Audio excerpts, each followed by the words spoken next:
Hello guys, in this video I will show you how you can switch your current account, I mean Gmail account, to another Gmail account.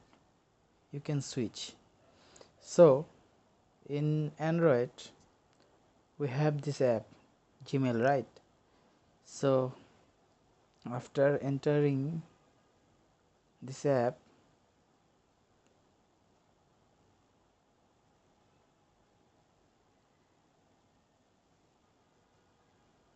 click on this image. In this pop-up window you can see it. This is my another account. Just click on it, it will switch for sure.